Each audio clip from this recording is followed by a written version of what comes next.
Viaje no tempo com Leandro e a mim e tire do fundo do baú o seu melhor time de botão.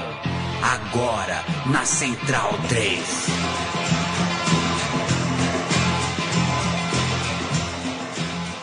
O programa Meu Time de Botão fala sobre Borussia Dortmund. Eu sou Leandro e a mim e estou com... Olha, são quase 3 anos aqui de rádio, mais de 2 anos e tanto.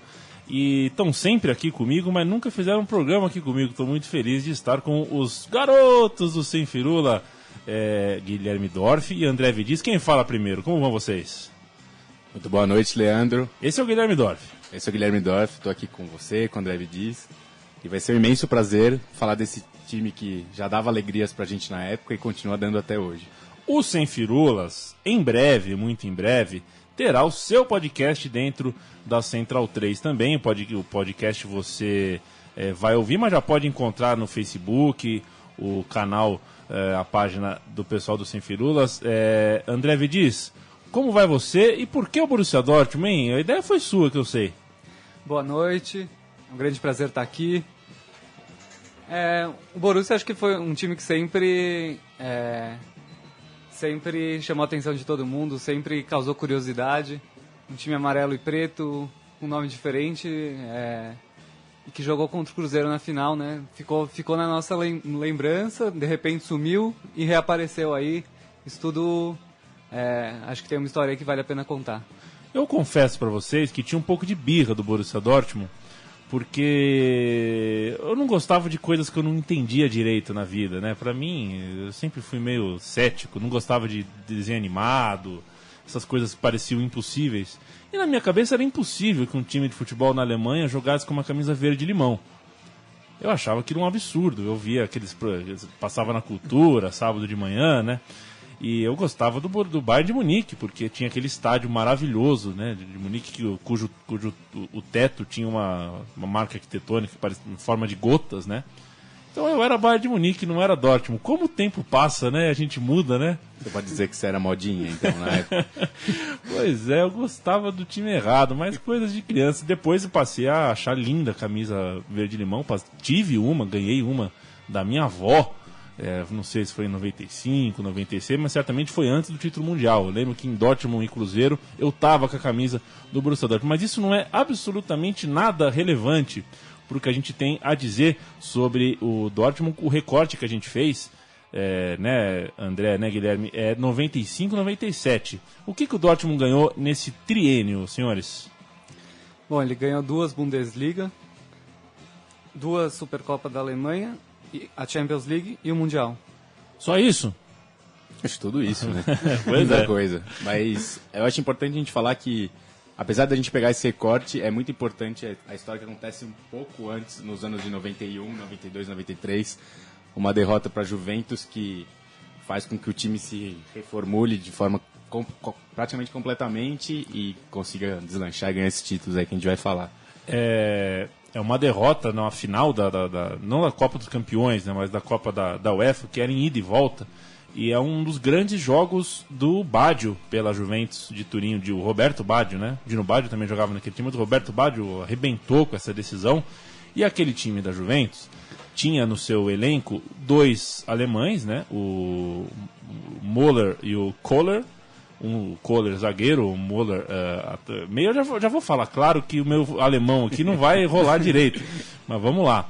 E o Júlio César, brasileiro, zagueiro que estava na Copa de 86, que também jogava no Juventus.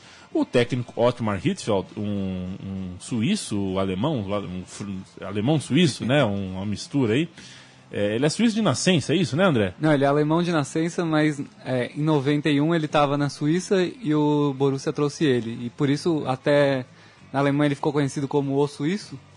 E você vê na internet que ele é o suíço, mas se você pesquisar, ele nasceu na Alemanha. Ele havia ganho o grande campeonato suíço e 2 Copas da Suíça antes pelo Grasshopper e pelo time que eu também não sei pronunciar o nome. É muito legal o Grasshopper, né? Eu queria que tivesse um time chamado Gafanhoto no Brasil. Muito bacana. E ele teve a sacada, falou, esse time da Itália aí tem 2 jogadores da Alemanha, traz pro elenco. Conseguiu comprar, foi a grande sacada do Borussia Dortmund para a temporada do primeiro título alemão, que foi a temporada exatamente 94-95, correto? E junto com o Júlio César, são 3 contratações de peso. E aí vem a primeira Bundesliga em mais de 3 décadas, conquistada com essa base e também com o Zorc, que foi o artilheiro, fez 15 gols na temporada. O time do Borussia Dortmund em 34 partidas ganha 20, empata 9, perde só 5, marca 67, perde e toma 33 gols, saldo de 34, faz ao todo 49 pontos. Vocês lembram? Não, infelizmente eu já era nascido, mas não tinha idade para lembrar. A gente fez uma vasta pesquisa aqui, os 3 integrantes da mesa. Você citou da reformulação dos jogadores que vieram nas mãos do Hitzfeld. O Paulo Souza, que não era titular, se não me engano, no time da Juventus, veio também. E esse time era caracterizado pela sua excelente defesa, que acabou sendo a melhor defesa do torneio. E teve esses destaques que você citou. E principalmente a sacada do Hitzfeld de usar a posição do Sommer como líbero, a qual ele chamava de Beckenbauer dos anos 90. Exato, a gente vai falar sobre o Matthias Sommer, que é um gigante. O Matthias Sommer tem uma história muito legal de ter sido o primeiro jogador da Alemanha Oriental a jogar pela seleção da Alemanha unificada, depois que o muro caiu em 89, né? Embora não jogue a Copa de 90, ele é o primeiro a jogar. E ele era da Alemanha Oriental e um monstro de jogador. Infelizmente o joelho dele abreviou a carreira dele em termos de futebol de ponta, mesmo de alta competitividade, mas acabou que a gente não passou os olhos pela escalação, né? Eu vou falar o time base do triênio aqui, tá? Stefan Klose, o goleiro, ele usava umas camisas bufantes, roxas, né? Enganava um pouco, parecia que ele era maior do que ele era até um goleiro baixo, né? Não era um goleiro muito forte, mas usava uma camiseta espalhafatosa.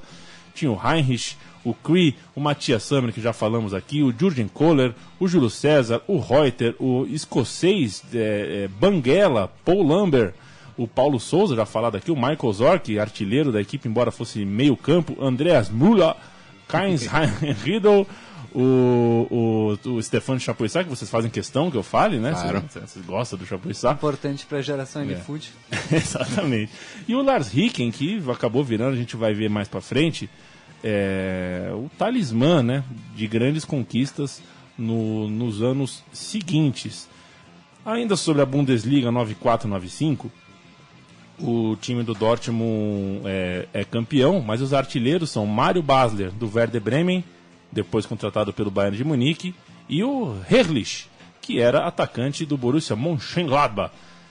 E assim como acertou em cheio o Hitzfeld em contratar os jogadores da Juventus no começo da temporada, investe no Herrlich para fazer parte do grupo do Borussia Dortmund na temporada seguinte. A gente vai ouvir agora, senhores, um áudio é uma música em alemão. Naturalmente vocês não vão entender nada do que tá, eu acho, né?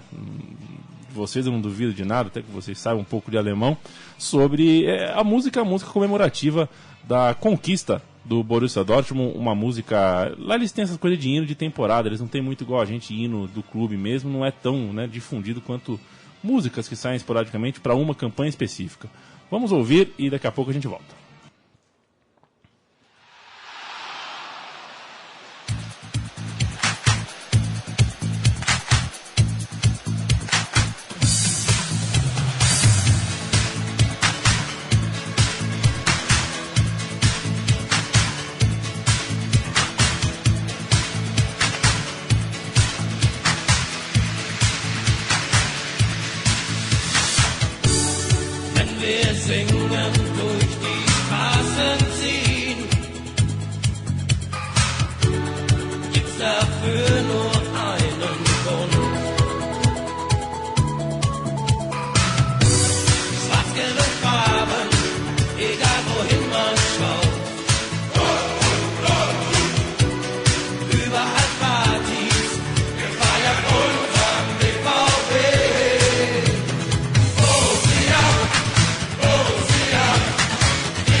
Vamos deixar a música ao fundo, já que a gente não tá entendendo nada e já sacou qual é a da canção. Gostou, Dorf? Adorei, muito boa a canção. Muito legal, né? Bacana. Pois é, o Dorf lembrou aqui bem que antes de começar a temporada 95-96, o Dortmund joga a Supercopa contra o Borussia Mönchengladbach, o famoso clássico de Borussia. Quem nunca disse isso, né? O clássico da cidade de Borussia. E deu 1-0, gol de brasileiro, para a alegria de Galvão Bueno, de toda a Rede Globo, né? Que torce pro Brasil até em jogo alemão, né? Foi 1-0, correto? Correto. E abre-se assim uma temporada alvissareira, auspiciosa para o Dortmund, que depois de 36 anos havia sido campeão nacional e agora tinha Champions League pela frente e tudo mais. A estrutura do time, a espinha dorsal, foi mantida e aperfeiçoada. Era um time de defesa muito forte, Sommer, Kohler e companhia limitada, e acabou que junto com o Herrlich no ataque, o Borussia Dortmund passou fácil, passeou pelo campeonato alemão, fez a melhor campanha, naturalmente, por ser campeão, melhor ataque, melhor defesa e tudo mais. O que dizer sobre esse bicampeonato alemão, senhores? Passou o carro, né? Acho que dominou. 19 vitórias, 11 empates, 4 derrotas. E não deixa dúvida pra ninguém. Acho bacana frisar também que esse time foi a base da seleção alemã, que ganhou a Euro 96, com diversos jogadores servindo do Borussia, servindo a seleção alemã e reproduzindo também o esquema tático 5-2-1-2, um sistema muito ofensivo. Não parece, né? Aparentemente não é bem isso, velho. Mas parece que os laterais eram avançados. Então... Os laterais avançados. E sabe que o meu e-mail é retranca352, né? Eu tô pensando em mudar o meu e-mail, só que até as pessoas saberem do meu e-mail novo, mas acho que o 532 é melhor, né? Retranca 532 é melhor. Dá mais segurança, acho. Eu acho que dá mais segurança. Fácil das pessoas não se confundirem, eu acho. Exato. Foram 68 pontos por parte do Dortmund. O segundo colocado foi o Bayern de Munique. Em terceiro ficou o Schalke. Quer saber quem foram os rebaixados em 95, 96? Eu quero. Kaiserslautern, Eintracht Frankfurt e Werdingen. Este último jamais havia ouvido falar. Interessante. O Hansa Rostock foi o sexto colocado nesse campeonato, que teve como artilheiro o Bobic, jogador do Stuttgart, e o Elber, com 16 gols, ficou em segundo lugar. Aquele Elber, o Giovanni Elber. O goleador do Borussia Dortmund foi novamente o Zorc, que é realmente uma lenda na cidade de Dortmund, e falaremos sobre ele daqui a pouco na hora do botão por botão. O quadro em que todo mundo espera e anseia, correto? Eu recebi papéis aqui não é todo dia que eu recebo papéis para falar sobre o botão. Muito obrigado, viu, Vidiz? De nada, imagina. Imagina, né? A gente falou do campeão da Bundesliga e é preciso falar que não veio dessa vez, embora bicampeão da Bundesliga, não foi dessa vez que o time teve uma grande campanha na Liga dos Campeões. Depende, né? Grande campanha não é só quando você é campeão, mas a equipe alemã se classificou em segundo do grupo, já foi uma coisa pouco esperada, a ideia era ficar em primeiro, e nas quartas de final o time bateu de frente com o Ajax, aquele Ajax, né? Que era muito forte. Há 20 anos. Exatamente, Ajax de Van der Sar, Heisinger, Blind, só para falar dos zagueiros, né? No ataque, Kluivert, Littmann, o Ajax que tem o seu meu time de botão aqui. O senhor procure aí no site da Central 3 e encontre a gente falando sobre o Ajax do Van Gaal, o grande Ajax, campeão do mundo, também bateu o Grêmio na decisão. Não deu pro Dortmund na Europa, mas nas quartas. Pois é, parou nas quartas, mas havia a temporada 96-97 chegando e o Dortmund deu outra sacada. Dessa vez não foi nenhum jogador específico de rival, nenhum jogador específico vindo da Itália, mas em relação ao estádio, né? O estádio foi ampliado, isso mudou bastante coisa, né? Com certeza, acho que muito do fato de a gente gostar do Dortmund hoje em dia tem a ver com o estádio, e essa mudança que aconteceu precisamente em 96, o estádio ficou com essa cara de caldeirão, assumiu essa possibilidade de ter 75 mil torcedores e se construiu parte do maior ativo, o maior legado que o Borussia tem até hoje. A história do Borussia está muito ligada a toda essa estrutura, tanto na alta quanto na baixa, o estádio sempre se faz muito presente.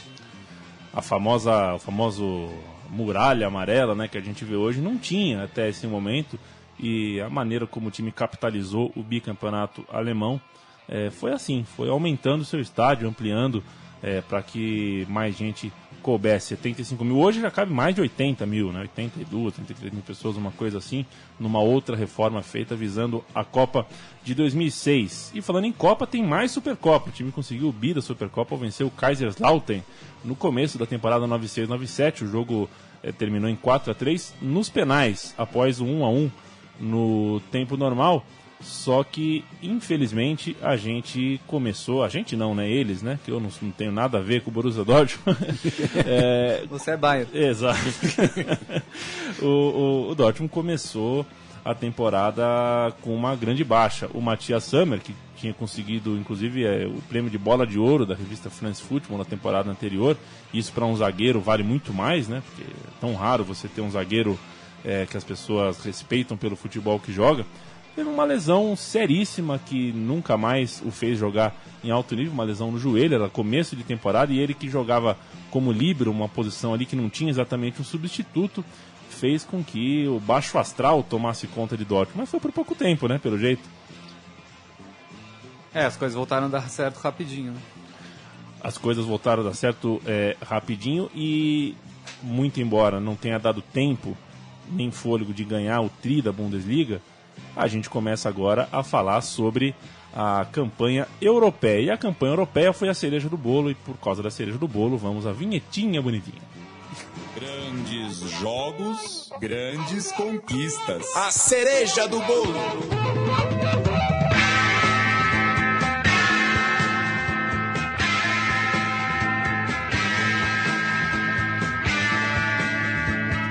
Agora eu quero ver, hein? Porque o Borussia Dortmund estreou no grupo B da Liga dos Campeões e ganhando de um time da Polônia, que é muito difícil de ser dito. Eu vou chamar de Lodz, que é mais fácil. Você vai achar que é mentira, Leandro, mas eu posso te falar que a minha avó nasceu nessa cidade, mas eu não sei pronunciar.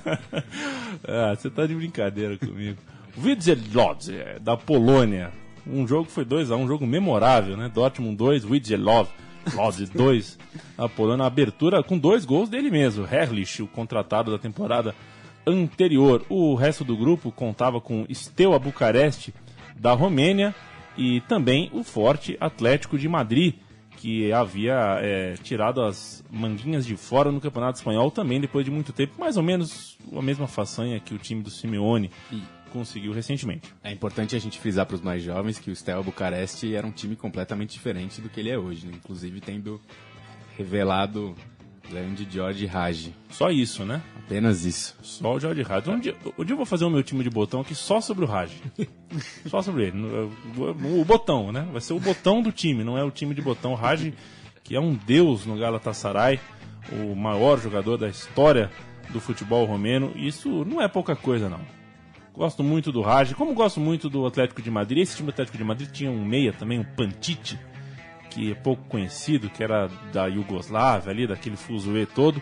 E, enfim, deu Dortmund, o Dortmund ganhou o grupo e chegou a golear, por exemplo, esse Steaua, que o Dortmund falou que é tão bom aí, goleou por 5-3. E se classificou para a segunda fase, e a segunda fase não era oitavas de final, era direto nas quartas. Afinal de contas, a Liga dos Campeões não tinha tanto time assim, né? Segundo lugar, terceiro lugar, quarto lugar de campeonato. Quartas de final, Borussia Dortmund e Auxerre, ou Auxerre, como vocês preferirem, da França. O primeiro jogo, Riedel, Schneider e Müller deram a vitória para o time alemão por 3-1. O jogo de volta, Ricken fez o gol solitário. E esse gol solitário do Ricken, que colocou o Dortmund na semifinal, foi mais ou menos um presságio, né? O Ricken seria também a estrela da semifinal e da final. E na semifinal, senhores, eu vou dar a escalação de quem o Dortmund enfrentou na semifinal. Schmeichel, Gary Neville, David May, depois entrou Paul Scholes, Pallister e Phil Neville. Johnson, Butt, Beckham e Cantona. Andy Cole e Solskjaer, depois entrou Giggs, o técnico Alex Ferguson. Dortmund e Manchester United. Um jogaço pela semifinal da Liga dos Campeões de 96 e 97. E o que deu? Deu Dortmund. Deu Dortmund, né? Claro, né? Se o time foi campeão, claro que deu. Deu Dortmund 1-0 no jogo na Alemanha, né? E parecia um placar contornável para os ingleses no jogo de volta, só que aí entrou o 5-3-2 que o Dortmund tanto gostava, a atuação fortíssima da defesa do Dortmund. O Dortmund atuou o jogo na Alemanha, na Inglaterra, com Klose, Klee, Kohler, Feiersinger foi o substituto do Sommer, e Reuter entrou no lugar dele, o Tretschok, que fez o gol no jogo de ida, um gol de canhota de fora da área. No meio de campo, Lambert, Andreas Müller, Ricken e Heinrich. O Zorc entrou também no segundo tempo. Chapuisat e Riedel formaram o ataque, Herrlich entrou e o Manchester United engoliu a seco um 0-1, um bonito 0-1. O gol foi do Ricken logo aos 8 minutos.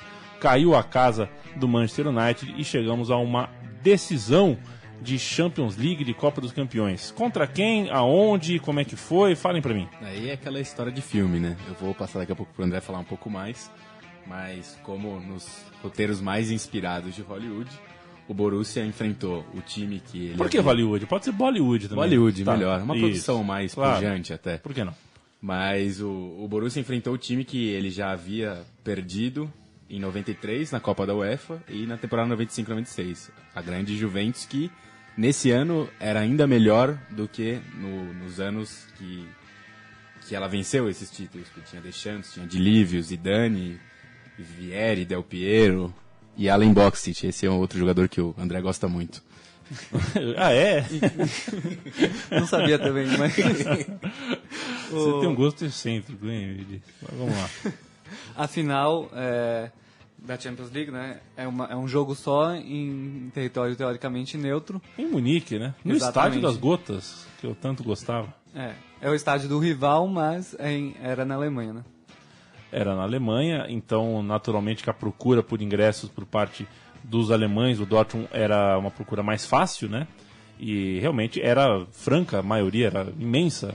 Não sei se é certo falar imensa, mas porque a maioria é a maioria, não tem imensa maioria, Esmagadora, né? maioria. Então, esmagadora maioria. Maioria é maioria. Eu falo maioria absoluta, toda maioria é absoluta. Né? Mas enfim. Mas muita E foi assim que o Dortmund, com absoluta, imensa e franca maioria de torcedores, entrou em campo em Munique para enfrentar Peruzzi, Porrini. O lateral direito era o Porrini, eu não lembrava. Nossa. Depois entrou o Del Piero. Vamos ser sério aqui, né? Vocês não acharam graça do Porrini, né? Não. Não, tá bom. Tá passando uma coisa na TV engraçada. Tá. Del Piero entrou no lugar do Porrini. Paolo Monteiro, um uruguaio que todo mundo achava bom. Eu achava meia boca. Ciro Ferrara, um gigante. Juliano, Didier Deschamps, Jugovic, Dilívio. Um tal de Zidane, que tinha cabelo ainda. Boksic e o Vieri. Um fazedor de gol, mas também era duro de ver, hein? E o lado do Dortmund, a escalação é quase a mesma que jogou a semifinal, pouquíssimas mudanças. Uma das mudanças era o Sommer. O Sommer jogou essa partida decisiva contra a Juventus e o placar 3-1. O Riedel fez 1-0 aos 24, fez 2-0 aos 34. O Del Piero entrou e logo que entrou fez 2-1. Isso era com 19, 20 do segundo tempo. Começou uma pressão da Juventus. O espaço ficou aberto e em um dos contra-ataques desse espaço que o Juventus deixou aberto, quem fez o gol do título? Lars Ricken tinha acabado de entrar. Acho que foi a primeira bola que ele pegou. Saiu cara a cara com o goleiro adiantou, ele só pôs por cima ali, acabou. Um golaço, né? Golaço. Um golaço, por sinal. E aí aquele time que eu achava improvável que fosse forte, que eu achava um time de brincadeira, que tinha um uniforme bizarro, sagrou-se o campeão da Europa.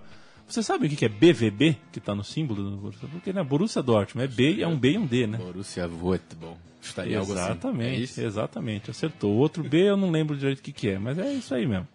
E o Borussia Dortmund foi o campeão da Europa, chegou a disputar Mundial em Tóquio contra o Cruzeiro. Do Cruzeiro vocês lembram, né? Lembro, sim. Era um time que ele se utilizou de uma artimanha, uma brecha no regulamento que ficou muito famosa. E adicionando ao elenco que já tinha Dida, Vitor, Elivelton e Ricardinho, chegaram jogadores já consagrados, do naipe de Bebeto, Donizete Pantera e o grande Gonçalves na defesa, e se juntaram a esse time numa estratégia que acabou não dando muito certo, mas apesar disso foi replicada por muitos times depois. Inclusive, o primeiro jogo que o São Paulo joga no Mundial de 2005 tinha o Tcheco, que eu não lembrava. Tinha o Tcheco. Tinha o Tcheco e teve uma assistência no jogo. O próprio São Tcheco. Tinha. O Lima, se não me engano, também tinha jogadores brasileiros estranhos no Al-Ittihad. Ficou uma briga, pode jogar, não pode jogar. E o São Paulo também tinha o Aloysio, né, que não veio só pra esse jogo porque veio bem antes, mas foi o primeiro jogo oficial dele. Cara, o Tcheco, eu lembro que o Christian tava no elenco do São Paulo no Mundial 2005. Não, o Tcheco não era no São Paulo. Sim, era no isso, no amarelo e preto lá, o Ittihad. Agora, o Christian também. O Christian era o Tcheco do São Paulo. Que informação esquisita essa. Fiquei meio chocado aqui. O Tcheco era um bom jogador, por sinal. Eu gostava muito do Tcheco. Ufa, eu acho um absurdo que o Cruzeiro tenha feito tão descarado. Você imagina o vestiário do Cruzeiro, né? Você ganha a Libertadores, o Cruzeiro ganhou a Libertadores batendo Sporting Cristal na final, gol do Elivelton. E você dá o lugar, né? Você ganha a Libertadores e na hora de jogar o Mundial, de comer o filé, chega o Bebeto. Chega o Bebeto, desculpa. Fosse Romário ainda, né? Então o Bebeto não basta, joga muito, mas o cara não é um... Chega com a tarima de campeão mundial, né, pelo menos. O Bebeto não é um cara legal, né? Que ele chega no vestiário e você, senta aqui na minha cadeira, veste a minha camisa. Palácios, também ninguém sabia quem era o Palácio, peruano, chegou, o Cruzeiro mandou muito mal. Mas o Donizete Pantera era um cara legal. O Donizete Pantera devia ser um cara legal. Puta, imagina, como é que conversa o Donizete, imagina no hotel, quarto do hotel, Donizete Pantera e Bebeto. Como é que é? É estranho, é uma mentalidade que vigorava no futebol brasileiro na época e até hoje ainda temos alguns resquícios disso enfim, não tem nada a ver com planejamento, a torcida nem tem uma relação com esses jogadores que chegaram, eles simplesmente chegam para jogar um jogo e eu imagino que o clima no vestiário deve ter sido péssimo. Péssimo, certamente péssimo. Como você falou, o time vai, ganha Libertadores, se une e aí chegam as pessoas que não tem nenhuma relação com o clube para jogar a ideia é que vai ganhar ali numa manobra no último segundo que vai ser genial e vai ficar para a história, meio que o dirigente querendo ser o craque, né? 2-0 Borussia Dortmund, gols de Zorc no primeiro tempo e Herrlich o Herrlich tá saindo bem, né? Acho que é a única coisa que você fala aí. O som das torcidas tá te ensinando alemão. Exatamente. E o 2-0 trouxe a tristeza ao time do Cruzeiro, que voltou nos braços da torcida, é bem verdade. Quando voltou de Toca, a torcida recebeu bem no aeroporto, mas sem o desejado troféu. E vale lembrar, né, amigos, antes da gente ir pro botão por botão, que o time do Dortmund foi pro Japão sem o técnico, né? O suíço Otmar Hitzfeld resolveu treinar o Bayern de Munique, um traíra sem precedente, ganhou a Europa pelo Dortmund e foi treinar o Bayern de Munique. Já naquela época tinha muito dinheiro em comparação com seus rivais e usou da sua tática predatória. Mas sabe onde está o Matthias Sammer hoje? Pois é, né? Bem lembrado. É diretor de futebol do Bayern de Munique, né? Bem lembrado. Lamentável. O Dortmund trouxe para o lugar dele o técnico italiano Nevio Scala. E foi ele, portanto, tem que colocar o nome dele aqui, né, no pôster de campeão do mundo do Borussia Dortmund. Quem está lá é Nevio Scala. Vamos agora ouvir a vinhetinha e falar do botão por botão, lembrar dos principais jogadores desta equipe. Botão por botão.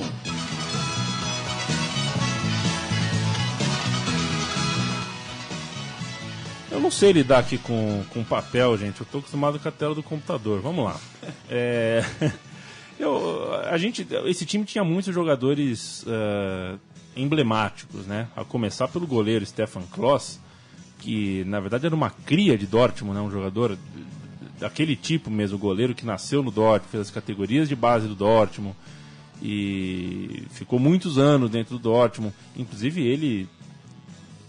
Eu não vou saber exatamente com precisão o ano, mas ele divide a trave com o Jens Lehmann, né? Ele sai para entrar o Jens Lehmann, que vira goleiro da seleção por muitos anos, vai jogar no Arsenal e tudo mais.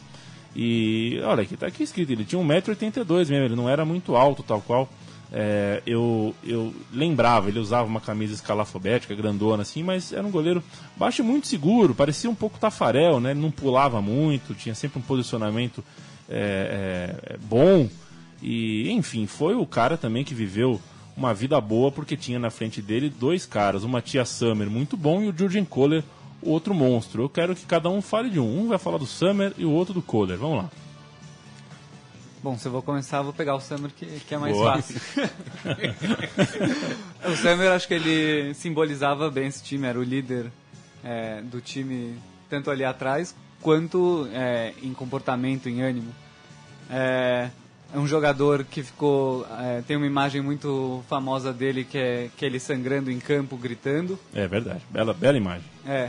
E um dia, inclusive, eu vou fazer um álbum só de jogadores sangrando em campo. Ah, bom, pensei que você ia cortar a cabeça também. E era ruivo, que é bem raro no mundo. É verdade. Eu fiquei tentando lembrar, acho que ele é o o melhor maior- ruivo que... É o maior zagueiro ruivo da história, não tenho dúvida disso. O Pelé dos ruivos.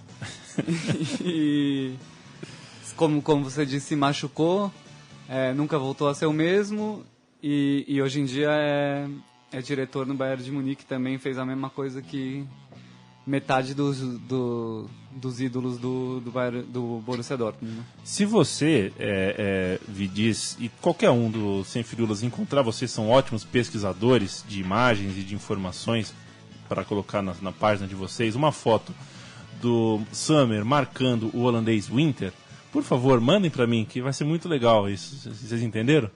O Summer e o Winter. Ah, entendi. O Summer marcando o Winter é uma imagem que eu nunca vi. Trocadilho. Seria muito legal. Jürgen Kohler, Guilherme Dorf. Primeiro eu vou começar fazendo justiça com os ruivos aqui, porque um dos jogadores que eu gosto muito, tenho certeza que o Leandro deve gostar também, Alex Lalas, era ruivo, baita de um ruivo. Você está comparando com o Summer. Sim. A gente pode comparar o que a gente quiser aqui, praticamente. Comparar a gente pode, falar. Não apenas de cabelo, como também de barba. E também só fazer uma ressalva, esse Kohler, ele não é um jogador de mesmo nome que atuou pelo Borussia, o grandíssimo também Kohler, que fez uma ótima dupla de ataque com o Everton. Jan Kohler. O Jan Kohler, o tcheco, a partir dos anos 2000. Senhora, horroroso, pô. Vamos lá. Bom jogador. Não fala isso que vai dar briga. O Jürgen Kohler, ele era zagueiro também. Ele se caracterizava por ter um ótimo tempo de bola e uma percepção muito boa na zaga. E também ser muito bom no jogo aéreo. Junto com o Matthias Sammer, eles faziam uma dupla de zaga praticamente impenetrável. Ele também se sagrou campeão do mundo pela Alemanha em 1990. Antes ele havia, na verdade um pouco depois, ele havia brilhado na Juventus e foi contratado naquela leva que a gente citou inicialmente. E ele se aposentou no Borussia, que é uma característica muito interessante, mas ele se aposentou de uma maneira um pouco melancólica, porque em 2002 ele acabou sendo expulso em um jogo decisivo, uma final de Copa da UEFA, após cometer um pênalti diante do Feyenoord. E esse foi o último jogo da sua carreira. Pô, que história triste, meu. Isso, você começa alegre, eu dou aquela animada e depois termina de uma maneira meio triste, mas... Lembrei do Fábio Migliaccio em Boleiros, né? Que ele ouve aquela história lá do futebol é Paulinho assim, né, Majestade. Leandro? Não dá pra ganhar sempre. Porra, puta. O Júlio César tem outra história triste pra contar, é o terceiro aí zagueiro que a gente vai falar, brasileiro, que errou um pênalti, né, na Copa de 86, foi um dos vilões, se podemos dizer assim, mas era um grande zagueiro, muito forte, né, muito vigoroso, e da Juventus campeã, Juventus que por sua vez, assim como perdeu jogadores para o Dortmund, tinha pego jogadores da Sampdoria, campeã de um pouquinho antes, e enfim, foi um jogador que teve o seu auge nos anos 80, né, 85, 86, 87 ali, e 10 anos depois meio que reinventou o seu futebol naquele sistema defensivo do Borussia Dortmund, que era muito forte e muito bom. Fica aí o toque brasileiro desse time do Dortmund, o Júlio César, zagueirão, e falaria agora sobre, vamos por meio de campo, né? Eu vou falar do Zorc, o Dorf do Paulo Souza e o Vidiz do Andreas Moller. Eu estou sendo bem democrático, né? Estou colocando as ideias aqui pra gente debater. Michael Zorc, este é uma lenda do Borussia Dortmund, porque afinal de contas não era atacante nem nada e foi artilheiro nas duas campanhas, nos dois títulos da Bundesliga de 94-95 e também de 95-96. Ele jogou do Borussia Dortmund pouco tempo, viu? Ele jogou de 81 até 98, só 17 jogos. Ele é o recordista de jogos pelo clube no Campeonato Alemão. Foram 463 partidas disputada, quer dizer, né, é muita partida e mais de 600 jogos ao todo se você contar todas as competições. Ele chegava muito bem no ataque, foram mais de 130 gols pelo time do Borussia Dortmund e um deles muito importante na disputa mundial contra o Cruzeiro em Tóquio. Este foi Michael Zorc. O Dorf, e o Paulo Souza, hein? Paulo Souza é um dos maiores volantes da história do futebol português. É um grande mérito que ele tem na carreira. Paulo Souza. Paulo Souza. Grande jogador. Você viu que o meu sotaque português é muito bom também, né? Eu tava gostando do alemão, acho que você tava indo Tava bem. melhor, né? Agora o português é mais fácil, né, pra gente. Como a gente comentou também, eu só pego o jogador com esse estigma. Ele jogava na Juventus de 94 e 96. Já havia ganho a Liga dos Campeões pela Juventus, foi aliciado pelo Borussia Dortmund e era um jogador com um desarme muito bom e ótima visão de jogo. Depois que ele foi contratado pelo Borussia, ele ganhou essa Liga dos Campeões com o Borussia, outro fato que a gente já citou, justamente contra o seu ex-clube. Você acha que se ele tivesse feito o gol da final, Leandro, ele teria comemorado ou não? Teria, era outros tempos, né? Não tinha essa putaria de não comemora, não sei o quê. O cara tá final, é outro... Você acha que antes do jogo comemora. Entrevistariam ele falando assim, se você fizer um gol contra a Juventus, você vai comemorar? Muita falta de assunto fazer essa pergunta também, né? Concordo. Caceta, meu. Enfim, é uma boa pergunta. André Vidiz, e o baixinho Andreas Moura? Já dei a primeira característica dele, hein? Era baixinho. Boa. E o que mais? Era o meia do time, né? Como a gente falou aqui, o esquema tático era 5-2-1-2. Ele era esse 1 aí que era responsável por municiar o ataque, né? Ele era quase como um engante, vai. Engante. Também veio da Juventus como metade do time. Também jogou na seleção alemã. Foi campeão da Copa do Mundo de 90 e ganhou a Eurocopa também. Nada mal, né? Nada mal. Jogador bastante interessante. E pra gente fechar o botão por botão, senhores, vou falar de Lars Ricken, outro que passou a vida inteira dentro do Borussia Dortmund. Chegou em 93, foi embora em 2007, jogou, portanto, 14 anos e conquistou todos os títulos do time nessa época. E não foram poucos, até na virada do século, o time com Everton e tudo mais. O Lars Ricken também era importante, titular daquele time já experiente e tudo mais. Ele foi autor de gol nas quartas de final, na semifinal e na final da Copa dos Campeões, o que transformou um jogador que já era muito querido em uma espécie de lenda, mas tal qual o Matthias Sammer, sofreu com uma série de contusões. O Sammer sofreu uma contusão só e foi a carreira dele foi por água abaixo. O caso do Lars Ricken foi uma série de contusões. Parecia inclusive o Pedrinho aqui no Brasil, né? Ele voltava e machucava, não teve a sequência que merecia, mas ainda assim deu tempo de jogar 340 vezes pelo time do Borussia Dortmund e pela seleção, 16 jogos, 1 gol marcado, 57 feitos pelo time do Borussia Dortmund. É outra das estrelas desse meu time de botão que chega em sua reta final neste momento, senhores. O que eu não perguntei para vocês que vocês gostariam que eu tivesse perguntado, hein? Acho que nada, né? Tem sim. Eu tenho que perguntar para vocês pro nosso ouvinte da Central 3 saber o que vem por aí. Vocês têm podcast novo para ser inaugurado em breve. O que veremos no podcast do Sem Firulas, hein? Veremos uma mistura aí de temas atuais com memórias prazerosas do futebol. E vamos tentar trazer aqui muita gente interessante com quem a gente entrou em contato aí nesses 2 anos e pouco de página, que acho que vale a pena conhecer. Acho que demorou pra gente ter um podcast aqui. Vocês são parceiro desde o apito inicial aqui da Central 3. Foi um prazer falar com vocês aqui. O Borussia Dortmund não usa mais a camisa verde-limão, né? Usa um amarelo normal. Eu gostava daquela da abelhinha, acho que em 2001. Achava interessante, é diferente. É diferente, é um time realmente diferente, uma cabeça boa, né? Talvez seja a cerveja da região, muito embora o Vidic tenha me contado fora do ar, o time viveu uma crise, e na época da crise na cidade ali faltou cerveja, é isso, Vidic? Quase isso, né? Esse time, na verdade, foi o responsável por recuperar o orgulho, a identidade até da cidade, que não é exatamente uma cidade turística, né? Não, era de mineração de carvão, né? E com o declínio da atividade, perdeu muito do que fazer e da identidade mesmo. E o Borussia Dortmund retomou essa identidade para a cidade. Hoje é uma cidade que vive o futebol mesmo. Inclusive eles têm tanto público, tanta paixão, porque é o que a cidade ama.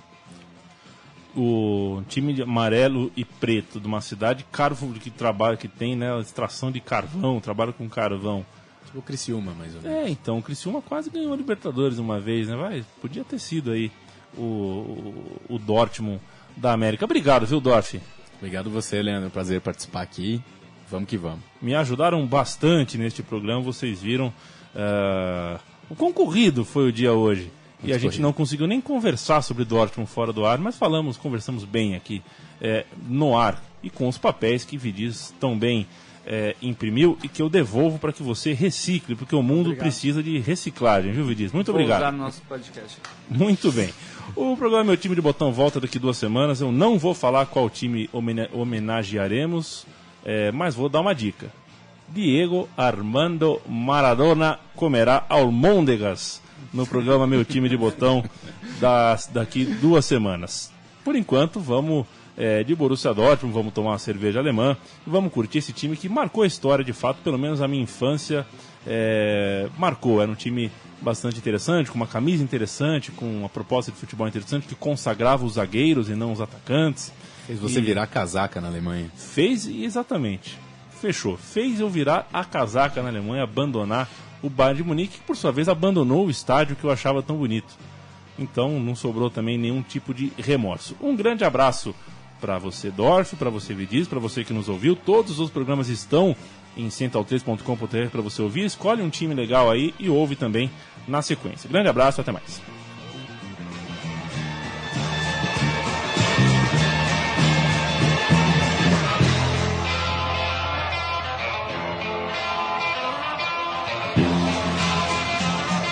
Tchau, tchau!